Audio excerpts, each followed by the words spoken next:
What is up, everybody? I'm Bob Frisco, and welcome back to Minecraft. We're starting out today in the greenhouse, because I did something that I had not yet done in this world, and that is an overnight AFK session. We got the iron farm all built, and I wanted to see how much iron it would generate overnight. So remember, we invested 76 iron into this farm. 31 to make an anvil to put a name on the zombie, and 45 to make the hoppers in that floor. I went ahead and doubled up on the storage for this AFK session just in case it got a bit much. But let's see how much we got. Oh my goodness, this chest is full. And this chest is filling, which means this hopper is full too. That's so much iron. I am so pleased. This is a whole new era of Minecraft. I know that, diamond is the stuff to make your tools and armor out of, but having a huge stock of iron is just amazing. However, it seems one odd thing has happened during the AFK session. I'm not sure exactly how, but when I got back on, I saw this. Bob Frisco has made the advancement Surge Protector, which is protecting a villager from an undesired shock without starting a fire. I have no idea what happened. I don't know who almost got hit by lightning and how there wasn't a fire, but we got an achievement while AFKing, so that's pretty cool. Alright, a bit of time has passed since I AFK'd. I've made some changes around here. I put up this functional wall blocking off this part of the village, so we are now completely safe. So I was able to cut out this fence, and the villagers are able to roam from here to there, and this is the area I'm giving myself to work with. It is a decently large area, but my goal is to kind of get a vibe in this area that I'm happy with, and then spread that back through the vanilla village as we kind of remodel it and turn it into our own thing. I also put up this machine, which I consider an integral part of any iron farm. Next, your head's in my way. So basically, it's a chest with a hopper feeding into a composter, and then the composter is pulling out of the chest too. The reason for this is I can take the poppies out of my iron farm because I really don't need them, throw them in here, and this machine generates bone meal. So my iron farm is also a semi-decent bone meal farm. And of course this villager wandered over and claimed this composter as his own, so we've got a farmer over here. I may or may not let him stay. Uh-huh. What's up, dude? Cool stuff. You can't come in. Sorry. Alright, let's head back over to the storage building to prepare for the next thing we're going to be doing in the village. So look at how our iron looks when it's all compacted down into blocks. It doesn't take up too much space, but remember, each block is 9 ingots. And we have almost 6 stacks of iron blocks, and that translates to probably over 50 stacks of iron ingots, which is pretty awesome. And what are we going to do with our iron? We are going to profit off of our iron. We're going to turn shiny gray into shiny grain. And for that, we're going to need some special supplies, but we're going to need a lot of them. I've really enjoyed finding new early game mechanics that I can use, and one that I've been wanting to try out but haven't yet is using a llama caravan to transport stuff. So this pen of llamas, these are the worst llamas. They only have 3 or 6 inventory slots, but these llamas have 9 inventory slots each. So I'm gonna go ahead and grab these 6 llamas. There we go, a caravan of 6 llamas following me. I think this will be good, because hopefully what I can do is load all these guys up with the supplies we need, and then I can ride Nyx and lead the caravan. And that way I've got the speed of the horse, but the massive inventory of caravan of llamas. This llama will be my deep slate llama. This llama will be the mangrove llama. This will be my jungle llama, a spruce leaf llama, and a miscellaneous other things llama. Cool, with that done, I should be able to leave the llamas, get on Nyx, And look at that. I've got a little llama entourage. Oh, this is great. Come along, little llamas. It looks like Nyx might be a little too fast for the llamas. I pulled the front one way too far ahead of the others, and then the others are racing to keep up. Oh well, they'll get here eventually. Oh, well, looks like if I get too far ahead, they forget they're part of the caravan. So, pulling llamas on horseback might not be the best option, because I'm just a little too fast for the llamas. Alright, so we're going to try something that I'm hoping won't break the iron farm, because sometimes building too close to iron farms, you accidentally create spawnable area for the iron golems, and so instead of spawning up top, they spawn down here, and yeah, we don't want the army of evil iron golems getting into the base. So hopefully this doesn't break our farm. Well, let's talk about what we're doing. There are 3 types of villagers that will trade emeralds in exchange for iron. You have the armorsmith, you have the toolsmith, and you have the weaponsmith. Thinking about those 3 types of villagers, at least what makes the most sense in my head is to create a blacksmith. And so I was looking at some images of like medieval kind of open air blacksmithing areas, and I've come up with an idea that we can build in Minecraft to set up a little blacksmith here next to the iron farm. And that'll let us turn our iron into emeralds. So let's see if we can get started. All right, we're gonna start with some jungle logs. And I think I may end up reshaping my wall to fit what we're doing. But we're gonna start with a jungle log pillar going 3 blocks high. And then we're gonna go 9 empty spaces. And a new jungle log pillar. That actually works pretty well with the wall we've got. I'm gonna clear out all this grass that's in the way. And straight away, we're gonna put the most important thing into our blacksmiths, which is, of course, the big epic blacksmithing furnace. And we are going to be making it out of deep slate.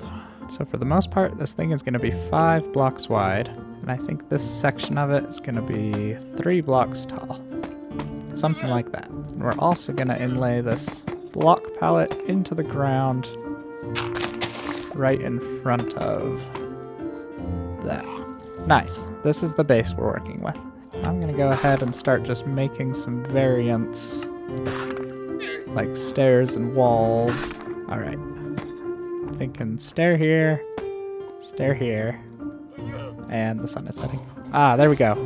I had noticed that my iron farm had stopped working for a second.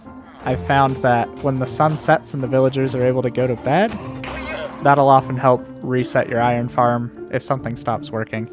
So if you're building an iron farm and it stops working, just give your villagers a chance to sleep, and hopefully that fixes it. All right, back to our build. On top of the stairs, I'm gonna put walls, and then off of the walls, more stairs. Huh.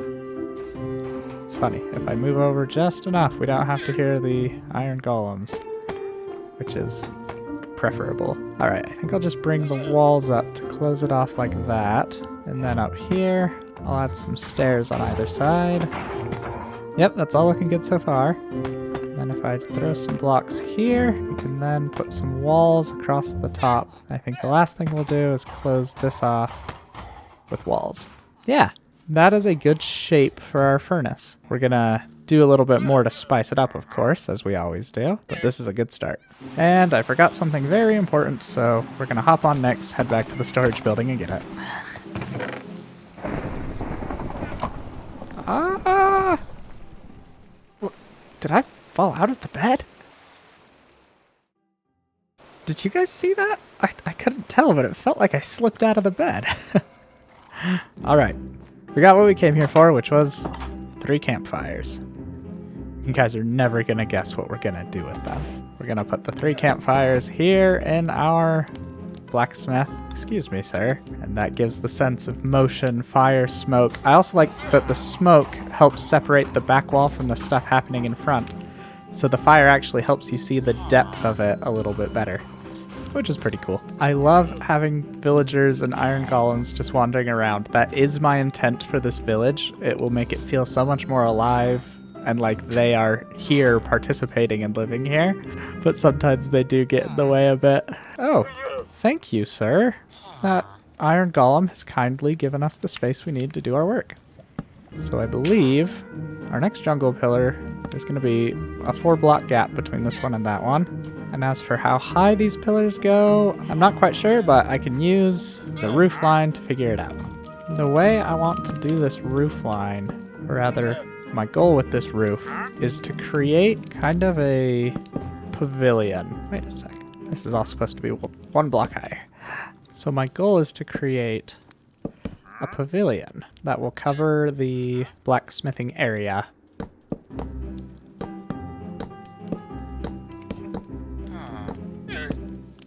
Yeah, so this is kind of the basic idea of the pavilion, and to end it, I actually want to kind of curve it back down just a bit at the front with some stairs. So we end with a basic concept like this, although there's definitely going to be some more detail work, as always with every project I've ever done in Minecraft.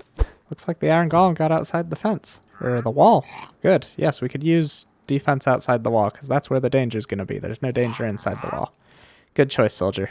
Now what we're going to do next is come off of this post, put a log here, and we're going to create a second pavilion.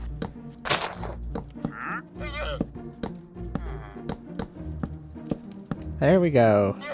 2 pavilions marking out the blacksmithing area. Oh, this is already looking pretty good. I think this could look really good if we threw some trapdoors. You know I like using trapdoors to blend my roof lines into their whatever they're supporting, or sorry, whatever is supporting them. So it looks like that on the side, but we're going to do something different in the front to blend it in just a bit. So now we're going to do what we can to actually make this area feel like its own area with some separation from the rest of the village, so that we can have the clear blacksmithing area.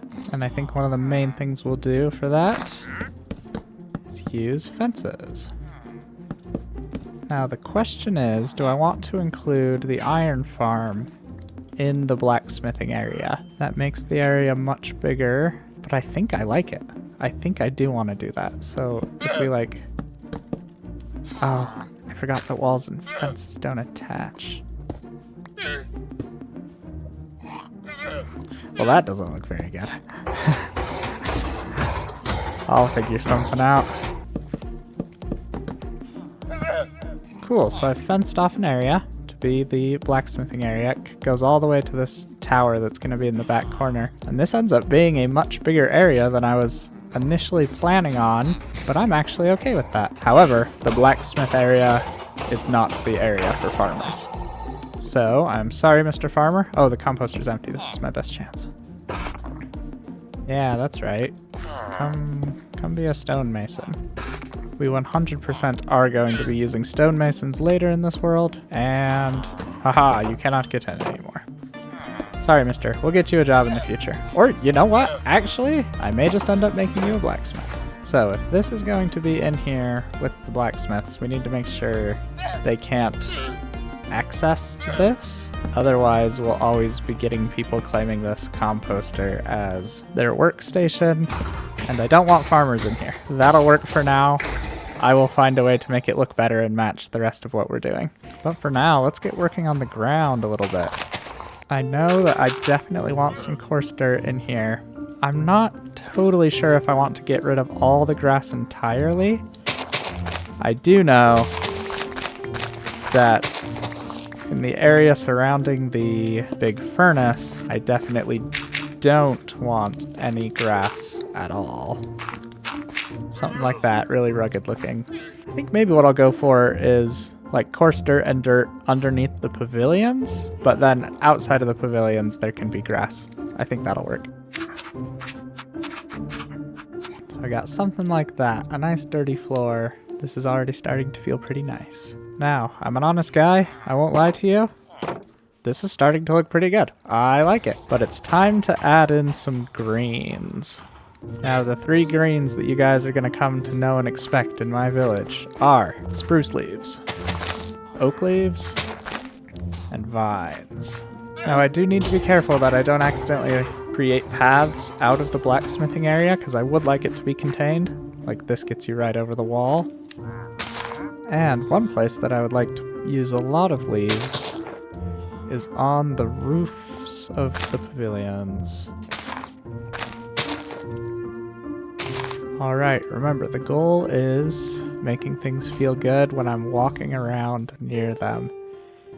And for the most part, I'd say this is pretty good. We are capturing the vibe that I wanted to capture.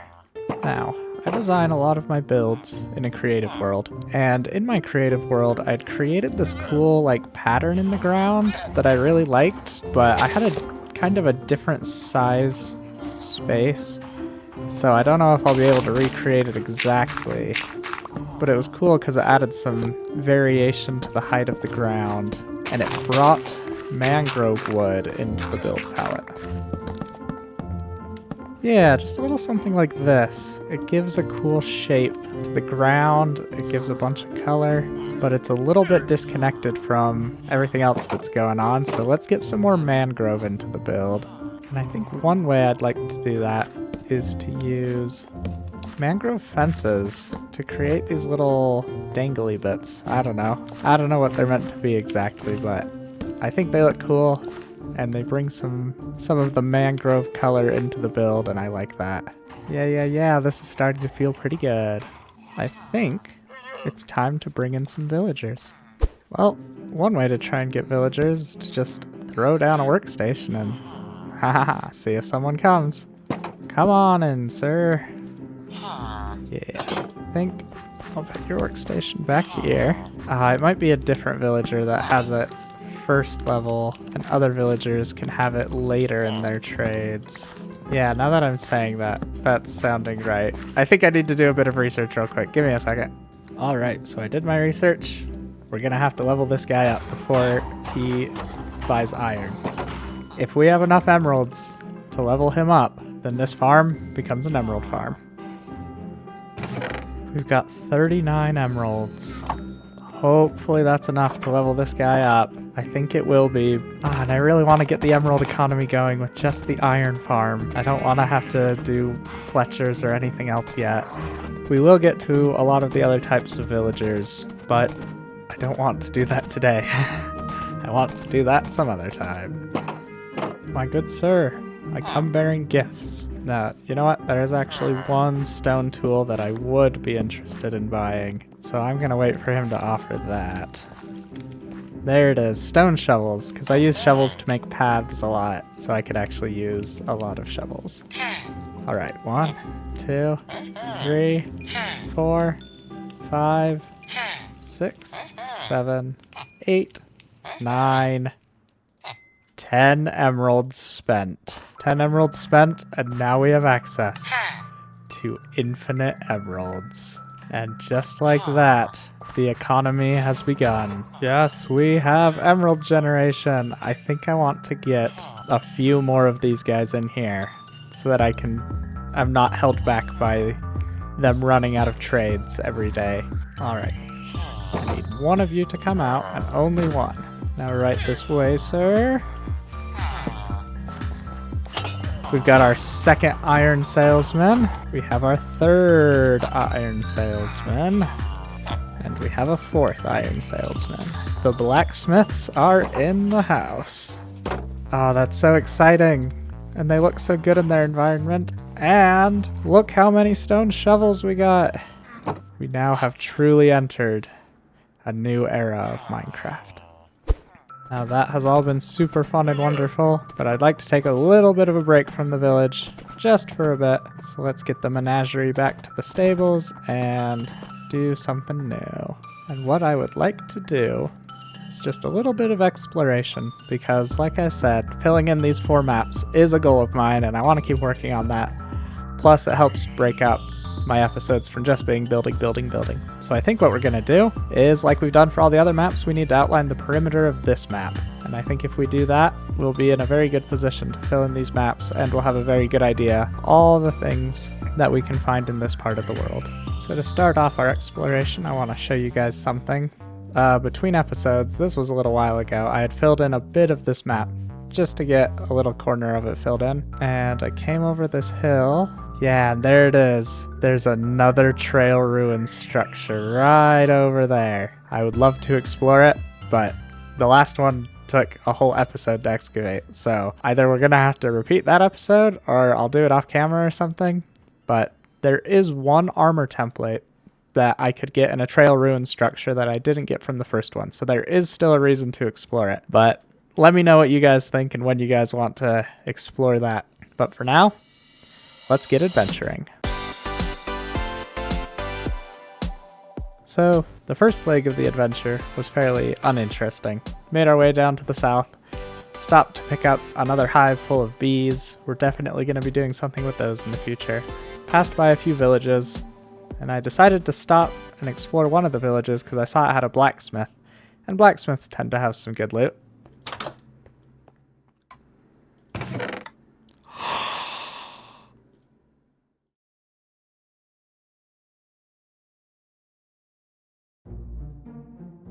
We just got 2 more saddles. That's so awesome. Oh my goodness. I don't necessarily need 2 more saddles, but we found 2 more saddles, guys. Yes! Man, with 2 extra saddles, that means I could leave the saddle on Nyx. I could throw a saddle on Trolley. And then with our last saddle, we can, I don't know, save it until we find a camel. And with 2 new saddles in hand, our hero went off to explore the rest of the border of this map. And unfortunately, there really wasn't anything all that interesting. He made it all the way around without encountering anything noteworthy. So, we've gone all the way around, and I'm now standing atop the trail ruin structure that we were looking at. We're almost home. We've gone all the way around the map. And all we got was a bee nest and 2 saddles, which admittedly, that's pretty good. I'm happy with that. I do have my brush with me, and so I'm a little bit tempted to do just a bit of excavating. We'll just do this very top suspicious gravel. Yellow dye. Nice. We'll come back and get the rest of this trail ruin structure later. Well, there we go. We did what we set out to do, which was fill in the perimeter of that map. Now we've just got 4 blobs that we need to fill in and discover everything that's on them. I'm gonna throw one of my saddles on Trolley. Oh, whoops. There we go. And let's head back to the village to do one last finishing touch. So here on the greenhouse, we put a lot of greenery. In the blacksmithing area, we put a lot of greenery. So how am I going to introduce more greenery, not just on the builds, but in the village? Well, one thing that I would like to do is grow some mangrove trees in the middle of the village. Ooh. Oh, it's a good thing leaves aren't spawnable, so that shouldn't mess up the iron farm at all. Oh man, that already adds such a different feel to this area. These massive trees looming over everything. I'm gonna have to do more of that and make sure they don't mess up the iron farm. And the last thing I was hoping to do, and that I'm planning on doing throughout the village, is adding in some spots. Oh goodness.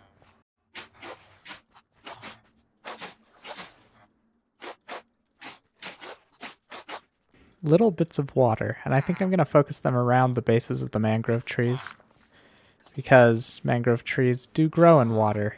But alas, that is all the time we have for this episode. So me and the toolsmiths, we are going to bid you farewell. Thank you so much for watching. If you enjoyed the video, please leave a like. Subscribe if you want to see more. I've got some fun plans for things I want to do with my channel in the near future. And I hope you all have an absolutely wonderful day. See you later.